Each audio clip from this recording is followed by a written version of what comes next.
The ID badge hit the polished marble floor with a sound that echoed through the silent office like a gunshot. David Chin stared at it for a moment. 3 years of loyal service reduced to a piece of plastic on the ground. "Pick it up and get out," Marcus Sterling said coldly, straightening his $1,000 tie. "Security will escort you. If you love stories about justice and karma, subscribe and turn on notifications. You won't believe what happens next." It was 6:47 a.m., 13 minutes before the official workday began. David had arrived early, as he did every morning for 3 years, to ensure the executive floors were spotless before the executives arrived. But this morning, Marcus had arrived even earlier, apparently, to personally deliver the news. "Mr. Sterling, if I could just explain," David began calmly. "Explain what? That you left a water spot on the conference table before yesterday's investor meeting? That your carelessness could have cost us millions?" Marcus's voice dripped with contempt. "You're a janitor, Chun. Easily replaceable. I've already called the agency for your replacement." The other early bird employees who'd gathered in the lobby watched in uncomfortable silence. Sarah Mitchell, Marcus's assistant, clutched her coffee cup tightly, her face pale. She'd worked with David for 2 years and knew him as the kindest person in the building. David bent slowly and picked up his badge. His hands were steady, his expression unreadable. "Understand, Mr. Sterling. I'll collect my things. You have 5 minutes." Marcus checked his Rolex. Security. 2 guards appeared, looking apologetic. They knew David well. He often stayed late, chatting with them during their rounds, bringing them coffee on cold nights. As David walked toward the maintenance closet where he kept his personal items, Sarah approached Marcus. "Sir, David has been exemplary. His performance reviews. Are you questioning my decision?" Marcus's eyes narrowed dangerously. Sarah stepped back. "No, sir." David emerged with a small cardboard box containing a photo frame, a thermos, and a few books. Advanced Quantum Computing, Corporate Strategy and Leadership, The Art of War. Odd reading for a janitor, Sarah thought, but she'd never asked. "David," she whispered as he passed. "I'm so sorry." He smiled at her, genuinely smiled, with a warmth that seemed inappropriate for someone who'd just been fired. "Don't be, Sarah. Everything happens for a reason." As David walked through the glass doors into the morning sun, Tom from accounting muttered, "Marcus is going to regret this." "He's a janitor," Marcus scoffed, overhearing. "What's he going to do? Sue us? Good luck affording a lawyer." The doors closed behind David Chun. Marcus Sterling returned to his office, already forgetting about the insignificant employee he'd just dismissed. He had bigger problems, the mysterious technical glitches that had been plaguing their systems, the upcoming board meeting, the struggling quarterly numbers. What Marcus didn't notice was the black Mercedes S-Class waiting in the parking garage. What he didn't see was David sliding into the back seat, removing his janitorial uniform to reveal an expensive shirt underneath. What he didn't hear was David's phone call. "It's done, Mother. I've seen enough." Initiate Phase 2. The driver pulled away from Sterling Tech Corporation as David looked back at the building one last time. 3 years of mopping floors, he murmured. And Marcus Sterling never once asked me my full name. He pulled out a business card from his wallet. David Chin Nakamura, Executive Vice President, Nakamura Global Industries. Now he'll learn it the hard way. Don't forget to like this video if you're Team David. The coffee machine on the executive floor broke down on Tuesday. It seemed minor, but it was the machine Marcus used every morning for his precisely timed espresso.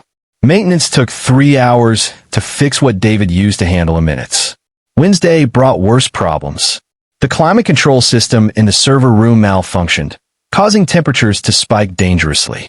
The IT department scrambled to prevent data loss. "Weird," the head technician muttered. David usually caught these things before they became critical. Marcus barely noticed. He was too focused on the presentation for Thursday's client meeting. But Thursday morning, he discovered water damage in the main conference room. A slow leak David had been monitoring and temporarily fixing for months had finally burst overnight. How did nobody know about this? Marcus shouted at the facilities manager. "Sir, the previous maintenance worker, David, he handled these issues. We're still trying to understand all his systems." "His systems?" He was a janitor. By Friday, Sterling Tech was chaos. The backup generators failed during a routine test. The executive bathroom had plumbing issues. The lobby's smart glass panels stopped responding. Small problems, individually manageable, but together they created a cascading nightmare of inefficiency. Sarah worked late Friday night, digging through maintenance logs. What she found made her hands shake. David had been filing reports, detailed, technical reports, about infrastructure issues for 3 years. He'd been quietly fixing critical problems, often using his own money for parts, never claiming credit. She found something else too. David's employment file listed his education as some college, but paperwork from his first week showed he'd provided an MIT degree for the file. Someone had changed it. She checked the digital signature. Marcus Sterling had personally edited David's file 2 years ago, apparently finding it impossible that a janitor had graduated from MIT. Sarah pulled up David's emergency contact information and dialed the number. A polished voice answered. Nakamura, Global Industries, Executive Office. How may I direct your call? Sarah's blood ran cold. I'm trying to reach David Chun. Mr. Chun Nakamura is currently in meetings. May I ask who's calling? Chun Nakamura? Sarah whispered. Yes, Executive Vice President David Chun Nakamura. Would you like his assistant's direct line? Sarah hung up, her mind racing. She opened her laptop and searched David Chun Nakamura. The screen filled with results, tech conferences, charitable foundations, business journals. Photos of a man who looked exactly like their former janitor, but dressed in custom suits, standing beside tech billionaires and world leaders. Oh my God, she breathed. Marcus, what did you do? Her computer pinged. An email from an unknown sender with the subject line, Sterling Tech Investment Opportunity. She opened it. The email detailed an anonymous investor offering $40 million to Sterling Tech, exactly the amount they needed to avoid the financial crisis brewing from their failed product launch. The only condition, the offer expires in 72 hours. After that, we'll approach your competitors instead. Sarah's phone buzzed. A text from an unknown number. Tell Marcus his 72 hours started the moment he fired me. Sarah stared at her screen as another email arrived. This time, a news alert. Nakamura Global Industries announces strategic acquisitions in tech sector. The article listed 3 of Sterling Tech's biggest competitors. And there, in the photo, stood David Chun Nakamura, smiling confidently at a podium, looking nothing like the humble janitor who used to mop their floors. Monday morning, Marcus sat in the emergency board meeting, sweat beading on his forehead despite the air conditioning. The board members looked grim. Our investors are spooked, Chairman Roberts said flatly. The Peterson account pulled out over the weekend. That's $12 million in funding gone. Marcus swallowed hard. I'm negotiating with several potential replacement investors. Are you? Board member Patricia Chun cut him off. Because our stock price dropped 15% this morning. We need solutions, not negotiations. Marcus's phone buzzed. A message from an unknown number. Check your email. Salvation or destruction, your choice. He opened his laptop with shaking hands. The email was simple. Sterling Tech Corporation, investment proposal amount, $40 million terms, standard equity and board seat conditions. Decision required within 48 hours. Investment group, Chun Nakamura Holdings. Marcus's vision blurred. Chun Nakamura. It couldn't be. The janitor? Marcus. Chairman Roberts prompted. You look ill. I need to make a call. Marcus stood abruptly and left the boardroom, ignoring the protests behind him. In his office, he called Sarah. Find me everything about David Chun. Everything. I already did. Sarah's voice was cold. You want to know who you fired, Mr. Sterling?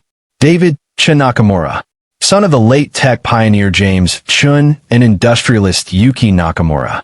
Combined family worth? $47 billion. He was working here incognito. Marcus felt his legs give out.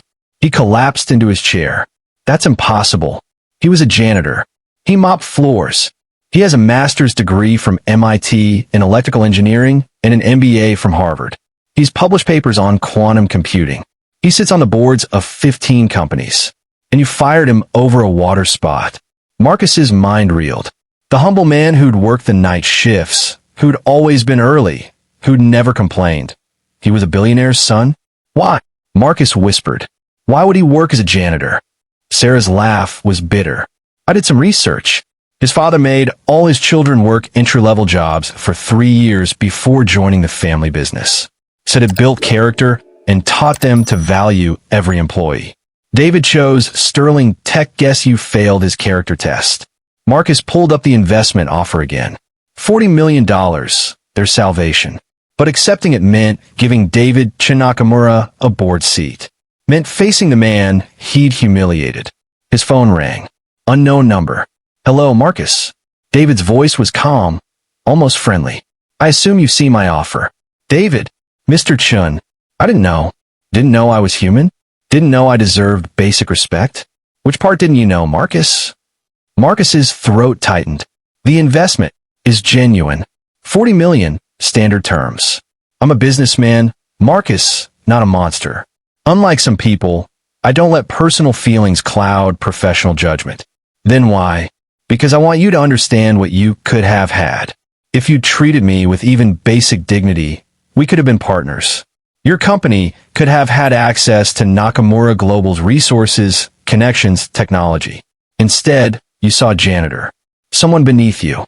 I'm sorry, Marcus whispered. Are you? Or are you just sorry I'm rich? David's voice hardened. You have 48 hours to decide, Marcus.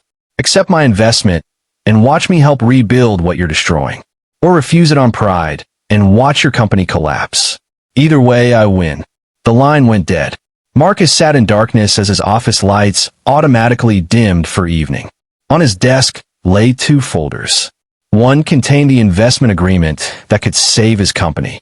The other contained resignation letters from 3 of his top engineers, all accepting positions at companies recently acquired by Nakamura Global Industries. David wasn't just offering salvation. He was systematically dismantling everything Marcus had built, one piece at a time. Sarah worked through the night, piecing together David's life. What she found shook her understanding of everything.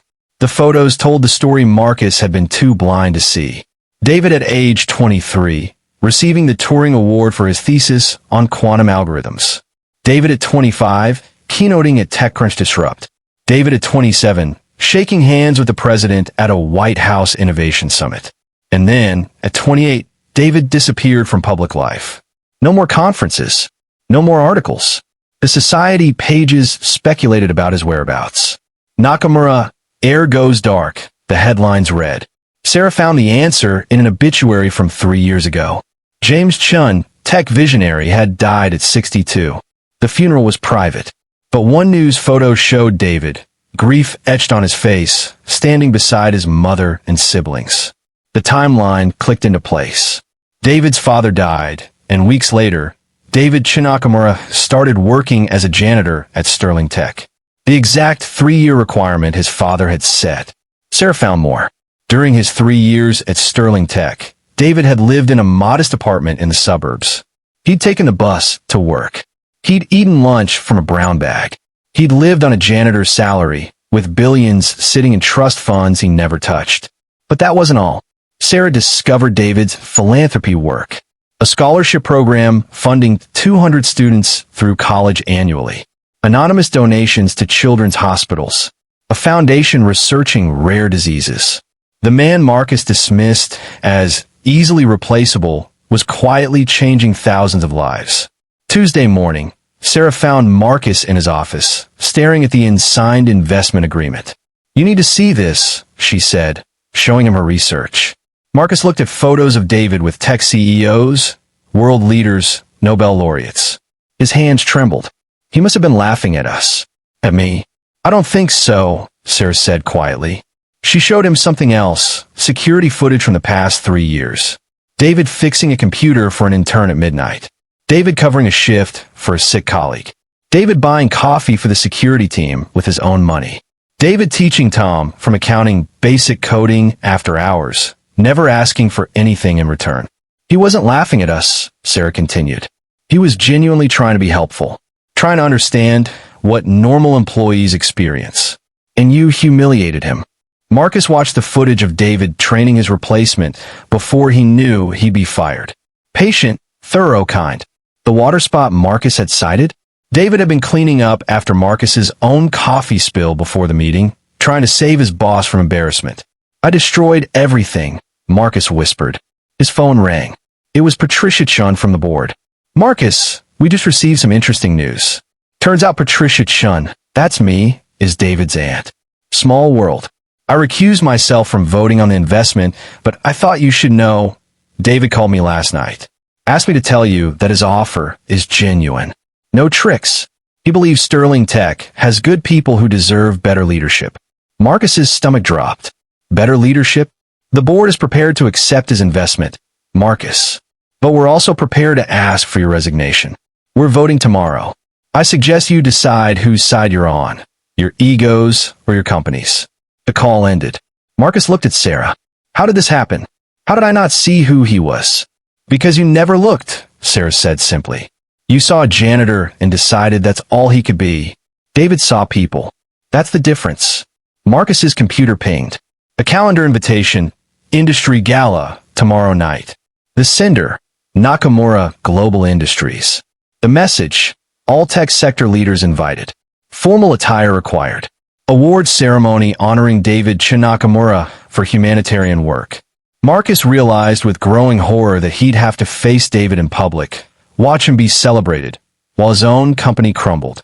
And everyone in the industry would know exactly what Marcus had done. Hit that like button if you believe in karma. The Grand Celestial Hotel ballroom glittered with chandeliers and ambition. Marcus stood near the bar, nursing a drink, watching Tech's elite mingle. He'd accepted the gala invitation out of obligation, but now he wanted to disappear. Marcus Sterling, didn't expect to see you here.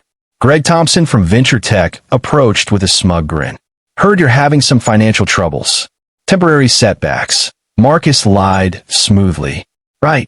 Well, just so you know, I'm in talks with Nakamura Global about a potential partnership. David Nakamura personally reached out. Brilliant guy. You've worked with him, haven't you? Marcus's drink stopped halfway to his mouth. What? Yeah. I heard he did some consulting at Sterling Tech. 3 years, wasn't it? Must have been valuable to have someone of his caliber. Greg's eyes twinkled with barely concealed mockery. He knew. Somehow, everyone knew. As Greg walked away, Marcus realized the whispers around him weren't random. People were staring, judging. The story had leaked. The lights dimmed. A voice announced, "Ladies and gentlemen, please welcome tonight's Humanitarian Award recipient, David Nakamura." The applause was thunderous. David walked onto the stage in a perfectly tailored tuxedo, looking every inch the billionaire he was born to be. But his smile was the same one Marcus had seen 100 times. Humble, genuine, warm. "Thank you all for this honor," David began. "But I can't accept it without acknowledging where it truly belongs, with the people who taught me what matters." A screen behind him lit up with photos. David in a janitorial uniform. David with the security guards. David teaching Tom from accounting. 3 years ago, David continued, I made a promise to my late father. To learn business from the ground up. To understand what real work means. I chose to work as a janitor because I wanted to be invisible, to see how companies truly operate when the person watching isn't someone they need to impress. Marcus felt every eye in the room turned toward him.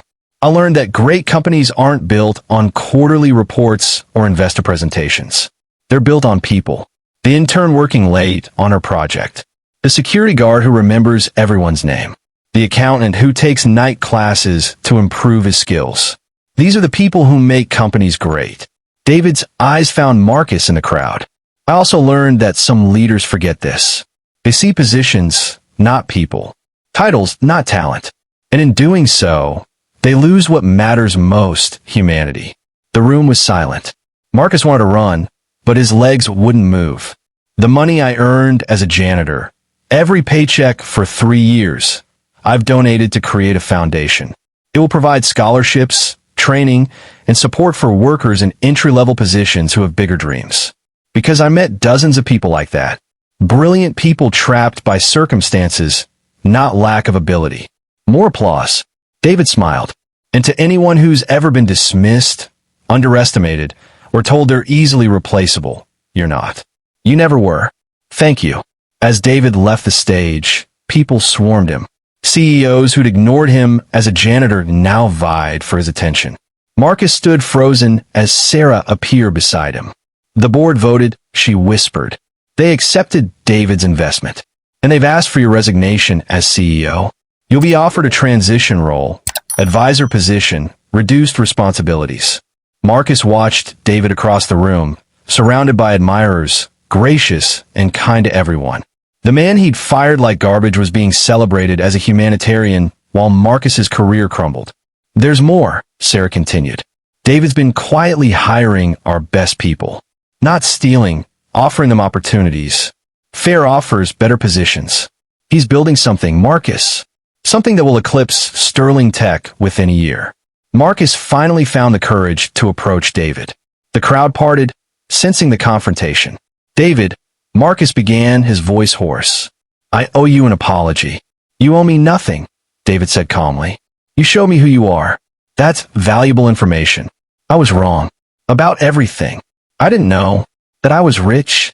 Would it have mattered if I wasn't? Would I have deserved respect then? David's voice wasn't angry, just sad. That's the question you need to answer, Marcus. As Marcus stood speechless, David's phone buzzed. He glanced at it and smiled. Excuse me, Marcus. I have a meeting with your board tomorrow morning. They want to discuss the future direction of Sterling Tech. Your presence won't be required. He walked away, leaving Marcus alone in a room full of people who now saw him exactly as he'd seen David, as someone insignificant, easily dismissed, and fundamentally replaceable. The headlines hit Monday morning like bombs. Tech Air worked undercover as janitor. Sterling Tech CEO fires billionaire without knowing. Marcus Sterling's $47 billion mistake. Marcus's phone wouldn't stop ringing. Investors, journalists, colleagues expressing their concern. The board had leaked the story, or maybe David had. It didn't matter. Everyone knew.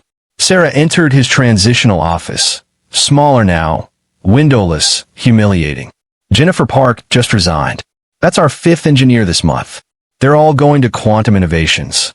Let me guess, Marcus said bitterly. Recently acquired by Nakamura Global 2 weeks ago. They've tripled their R&D budget and are offering our people 20% raises plus equity. Marcus pulled up his laptop. Quantum Innovations had posted a press release, welcoming new Chief Technology Officer Jennifer Park. The photo showed David and Jennifer shaking hands, both smiling. In the background, Marcus could see Tom from accounting, now apparently director of financial operations at the same company. He's not stealing our people, Marcus realized. He's rescuing them. His computer pinged. An email from his wife, Linda. We need to talk. Coming home late. They'd barely spoken in weeks. His obsession with reversing his mistake had consumed everything, including his marriage. The company's Slack lit up with messages.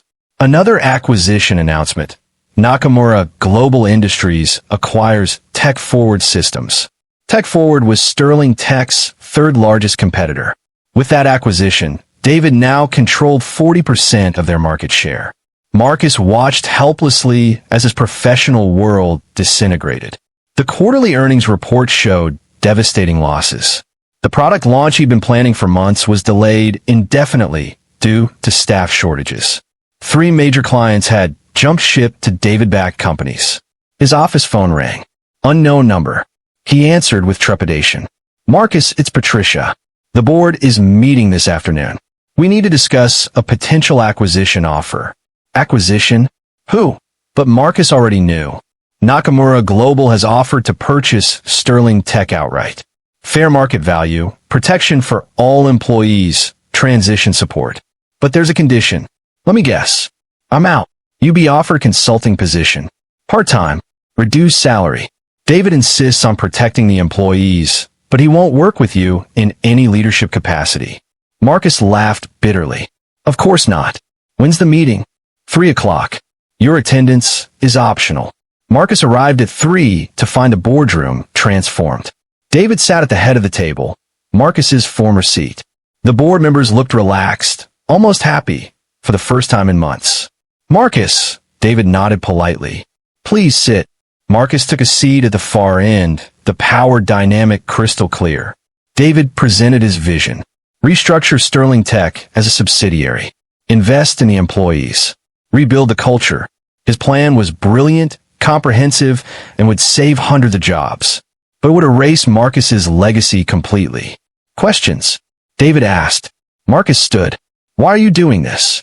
Is this revenge? David met his eyes calmly. No, Marcus. This is rescue. Your employees deserve better. They've been struggling under your leadership for years. This isn't about punishing you. It's about saving them. I built this company from nothing, and you nearly destroyed it through ego and negligence. The building was falling apart. Your employee retention was terrible. People were scared to speak up, scared to innovate, scared to be human around you. I saw it every day for 3 years. Marcus felt the truth of it like a physical blow. The board members wouldn't meet his eyes. I'll give you a choice, David continued. Accept the consulting position, help with the transition, and maintain some dignity. Or fight this and watch everything collapse completely. Either way, Sterling Tech will survive. The only question is whether you will. As Marcus sat in stunned silence, his phone buzzed. A text from Linda. I'm at my sister's house. I need space. Your obsession with this man has destroyed us too. Maybe he was never the problem. Marcus, maybe it was always you. Marcus looked up to see David watching him with something that might have been pity. And in that moment, Marcus realized he'd lost everything that mattered. His company, his reputation, his marriage, his self-respect, all because he'd never learned to see the value in another human being. 3 months later, Marcus attended the Tech Innovation Summit, not as a speaker or honored guest, but as an attendee. His consultant badge felt like a scarlet letter. He'd signed the acquisition papers. Nakamura Global now owns Sterling Tech. Most employees had stayed, thriving under new management. Marcus's consulting role consisted of occasional meetings where younger executives politely listened to his input, then did what David suggested instead. Linda had filed for divorce. Their house was on the market. Marcus lived in a small apartment now, the kind of place David had lived in while working as a janitor. The irony wasn't lost on him. At the summit, Marcus kept to the edges, avoiding eye contact. Then the keynote began. David took the stage to thunderous applause. Behind him, a presentation titled Leadership Through Humility. What 3 years as a janitor taught me about business. I want to tell you about a man named George, David began. He was a night security guard at Sterling Tech, 63 years old, worked there for 22 years. George had a daughter who wanted to be an engineer, but they couldn't afford her tuition. Marcus remembered George. Barely. George never complained. He did his job with pride. When I worked there, he taught me about dedication. He also taught me that the company he'd given decades to didn't offer tuition assistance for employees' children. So he worked a second job on weekends. At 63, David's voice hardened slightly. The CEO at that time never asked about George's life, never noticed his exhaustion. When George had a minor heart attack from overwork, that CEO sent a fruit basket. Marcus felt sick. He remembered sending that basket. When I acquired Sterling Tech, one of my first actions was implementing comprehensive education benefits. George's daughter, Maria, is now in her second year at MIT, studying mechanical engineering. George retired with a full pension and stock options. He's healthy and happy. The audience applauded. David smiled. That's what leadership means. Seeing people, valuing them, understanding that every person in your organization has dreams, struggles, and worth beyond their job title. After the keynote, the networking session began. Marcus stood by the coffee station, invisible as people swarmed David. CEOs who ran trillion-dollar companies listened to David with genuine respect. Then David saw him. Their eyes met across the room. David excused himself from a conversation with a Fortune 500 CEO and walked over. Marcus. David. Great speech. Thank you. David's expression was unreadable. How are you? Honest answer. I'm humbled. Broke. Divorced. Living in a place smaller than your old apartment. And I deserve all of it. David studied him. Do you understand why yet? I think so. I saw positions, not people. Saw worth in dollars, not dignity. Close, but you're still missing something. What? You didn't just fail to see me, Marcus. You failed to see yourself. You built your identity on being better than others instead of being good for others. That's why losing everything hurts so much. You don't know who you are without the title. Marcus felt tears threaten. How do I fix it? I don't know if you can, but I know you can't fix it by trying to reclaim what you lost. You need to figure out who you want to be going forward. Someone called for David. He turned to leave, then paused. Marcus? I'm not your enemy. I never was. But I'm not your savior either. That's your job. As David walked away, a young man approached Marcus. Excuse me, are you Marcus Sterling? I'm Jake, new intern at Nakamura Global. Mr. Chin Nakamura told us about you in our leadership training. He said your cautionary tale about how not to treat people, but also that you're human and humans can change. I wondered, do you think that's true? Can people really change? Marcus looked at this earnest young face and realized David was still teaching him lessons. This time, by giving him a chance at redemption he hadn't earned and didn't deserve. Marcus stared at the email. Final warning, apartment rent overdue. His consulting fees barely covered expenses. His savings were depleted from the divorce. At 52, he was starting over with nothing. His phone rang. Sarah, one of the few people who still talk to him. Marcus, I'm calling as a friend. Stop. Stop what? Stop trying to pitch your comeback to every VC in Silicon Valley. Word is spreading that you're desperate. It's damaging your reputation further. Marcus slumped in his chair. He'd spent months trying to start a new company, find investors, reclaim relevance. Every door had closed. David's success made Marcus's failure more visible, more humiliating. I don't know what else to do. Have you considered that maybe you're not supposed to do anything? Maybe you're supposed to learn something first. Learn what? That I'm a failure. That you're human. Marcus, in 3 months, you've emailed me 17 different business proposals. Not once have you asked how I'm doing, or how Tom is, or anyone. You're still doing exactly what costs you everything. Seeing people as means to your ends. The line went dead. Marcus looked at his reflection in the darkened computer screen. When had he become this person? His laptop pinged. A news alert. Nakamura Global announces record profits, plans major philanthropic initiative. The article featured David at a children's hospital playing chess with a young patient.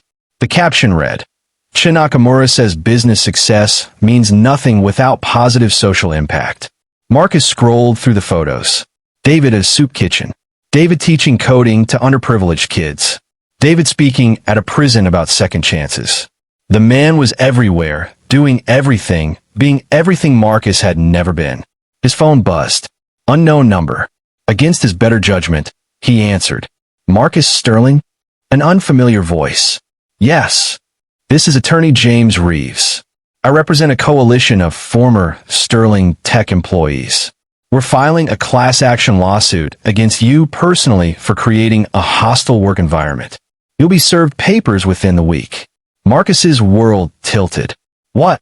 17 employees have come forward with complaints spanning 6 years. Harassment, discrimination, wrongful termination. We have documentation. You're going to want to get a lawyer. The call ended.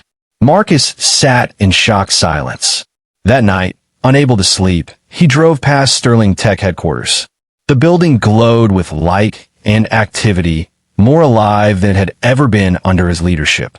Through the windows, he saw employees laughing, collaborating, thriving. His phone buzzed. A text from an unknown number. Stop drowning. Marcus. Ask for help. D. Marcus stared at the message. David was watching, even now, offering a lifeline while Marcus's world burned. The next morning, Marcus did something he'd never done before. He walked into a community center and signed up for a free career counseling session. The counselor was a woman in her 60s named Grace. What brings you here? She asked kindly. For the first time in years, Marcus told the truth. I destroyed my life by destroying other people. I don't know how to fix it. Grace nodded. That's a start. Self-awareness is the first step. What's the second? I don't know. Humility. Real humility. Not feeling sorry for yourself. That's just pride in disguise. but actually accepting that you need to learn from the ground up. Are you willing to do that? Marcus thought about David mopping floors for 3 years. Learning, growing, becoming someone worthy of respect. I think so, but I don't know how. Grace smiled. There's a program here. We help fallen executives restart their careers in entry-level positions. Retail, service industry, manual labor. It's humbling work. Most people can't handle it. Marcus felt his ego revolt. Then he remembered Jake's question. Can people really change? I'll do it. Marcus heard himself say. Grace studied him skeptically, then slid a paper across the desk. Sign this. Tomorrow, 6 a.m., you start as a janitor at the community center. Minimum wage. No special treatment. If you can last 1 month without quitting, we'll talk about next steps. Marcus's hand trembled as he picked up the pen. Through the window, he could see Sterling Tech's building in the distance, glowing like a monument to everything he'd lost. Tomorrow, he would clean toilets. And somehow, impossibly, that felt like the first honest thing he'd done in years. The mop was heavier than Marcus expected, or maybe his muscles had forgotten physical labor. At 6 a.m., the community center was empty except for Grace, who handed him cleaning supplies without ceremony. Start with the bathrooms, then the main hall. Someone will inspect your work at noon. Marcus nodded, unable to speak. His hands that had signed million-dollar contracts, gripped the mop handle. The bathrooms were disgusting. Marcus gagged twice before finishing. His back ached. His knees protested. He thought about David doing this work for 3 years and felt a new kind of shame. At noon, a teenager named Marcus inspected his work. You missed the corners, and the mirrors have streaks. Redo it. Marcus the executive wanted to argue. Marcus the janitor picked up the spray bottle. Week 1 was torture. His body hurt. His pride hurt more. Other janitors, mostly immigrants and retirees, worked circles around him. They were kind but efficient, showing him techniques he'd never have thought to ask about before. You're new at this, Maria, a 60-year-old woman from Guatemala, observed. She cleaned twice as fast as Marcus despite being half his size. Very new. You'll learn. Everyone starts somewhere. Week 2, Marcus started arriving early. Not to impress anyone. There was no one to impress, but because the quiet morning hours gave him time to think. He thought about every employee he'd dismissed, every person he'd underestimated, every opportunity he'd wasted. One morning, he found Grace watching him work. How are you holding up? It's harder than I expected. Not the work. The humility. Good. That means it's working. Grace paused. Someone wants to see you. Conference room B, after your shift. Marcus finished his work, changed into the one decent shirt he still owned, and entered the conference room. David sat at the table. Marcus froze. How did you? Grace is my aunt. My father's sister. She runs this program as part of our family foundation. David gestured to a chair. Sit. Marcus sat, stunned. Grace tells me you've lasted 3 weeks. That's 3 weeks longer than she expected. You were testing me. No, Marcus. You were testing yourself. I just provided the opportunity. David slid a folder across the table. I have a proposal. Marcus opened it. 1-month immersion program. Entry-level work at Nakamura Global Subsidiary. Live on the salary. No special treatment. Complete it successfully, and we'll discuss your future. Why would you help me? Because my father believed people could change if they wanted it badly enough. Because I've watched you clean toilets for 3 weeks when you could have walked away. Because maybe, you're finally ready to learn what I tried to teach you 3 years ago. Marcus felt tears threatening. I don't deserve this. No, you don't. But Grace thinks you might earn it. That's enough for me to take a chance. David stood to leave, then turned. One condition. If you accept this, you work as hard as everyone else. You're not special. You're not entitled to anything. You're just another employee trying to prove their worth. Can you do that? Marcus thought about Maria, about the teenage supervisor, about every person he dismissed as beneath him. Yes. Then report to Quantum Innovations Monday morning. You'll be working in facilities management. Your supervisor is Tom. Tom? From accounting? David smiled slightly. Tom from accounting, who you never promoted despite his talent. Who I made director of operations. who built this program specifically for people like you, who will work you harder than anyone you've ever known. Sound fair? Marcus laughed despite himself. Completely fair. David reached the door, then paused. Marcus? One more thing. This program has a 92% failure rate. People quit. They can't handle the ego death required to truly change. The only person who's ever completed it was me. My father made me do it before I worked at Sterling Tech. If you finish this, you'll understand why I spent 3 years mopping floors. And you'll understand why I'll never forget the day you fired me. Because it was the day I realized I'd succeeded in becoming invisible enough to see the truth. The door closed, leaving Marcus alone with the weight of an impossible challenge and an unexpected second chance. Subscribe and like if this story changed how you see people. 6 months later, Marcus stood in the Quantum Innovations break room at 5 a.m., making coffee for the early shift. His hands, callous now from real work, moved with practiced efficiency. Tom entered, surprised to see him. You're here early. Couldn't sleep. Thought I'd get a head start on the maintenance checklist. Tom studied him. You've changed. I'm trying. Marcus poured 2 cups of coffee, handing one to Tom. I owe you an apology. A real one. For years of overlooking your talent, your dedication, your humanity. For seeing you as Tom from accounting instead of Tom, period. I'm sorry. Tom accepted the coffee and the apology. I appreciate that. It took me a long time to stop being angry at you. David helped me see that you were hurting yourself more than you ever hurt me. He's right. I was. Marcus gestured around the break room. This place, what you've built here, it's amazing. People actually want to come to work. That's the difference between fear-based leadership and respect-based leadership. David taught me that. They drank their coffee in comfortable silence. Then Tom said, David wants to see you. His office, 10 a.m. Marcus's stomach tightened. The program was ending. This meeting would determine his future. At 10 a.m. sharp, Marcus entered David's office. David looked up from his laptop and smiled. A genuine smile that Marcus had learned to recognize as rare and valuable. Marcus, sit. Marcus sat, hands clasped, waiting. Tom says you've completed the program. Perfect attendance. Excellent work. Helped 3 new employees adapt. Volunteered for the hardest jobs. David closed his laptop. Congratulations. You're one of 2 people to ever finish. Thank you for the opportunity, for not giving up on. Stop. David's voice was gentle but firm. This wasn't about me giving you anything. This was about you giving yourself a chance. Do you understand the difference? Marcus nodded. I do now. Good. David pulled out a folder. I have 3 options for you. First, a permanent position here in facilities management. Good salary, benefits, room for growth. Second, a consulting role helping other companies restructure their workplace cultures, teaching them what you learned the hard way. Third, walk away. Start fresh somewhere else with my recommendation.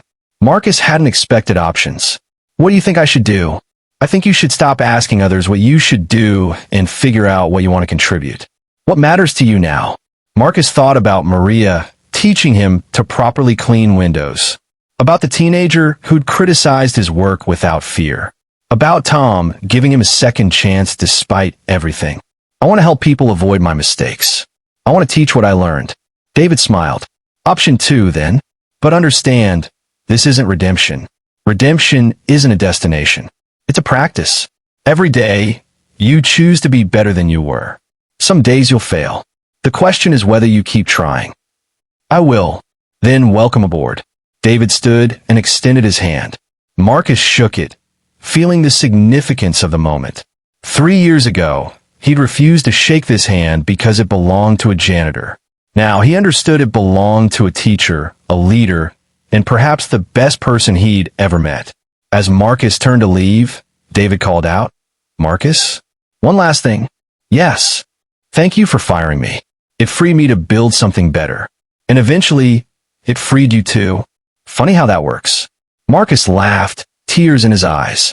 Yeah, funny. Epilogue. 2 years later, Marcus stood before a room of executives at a leadership conference. His presentation was titled, The Most Expensive Lesson I Ever Learned, Why Every Person Matters. He told them about firing a janitor, about discovering too late who that janitor was, about losing everything because he'd never learned to see value in every human being. The moral isn't that you should be kind because people might be secretly rich, Marcus concluded. The moral is that every person deserves respect, dignity, and basic human decency, period.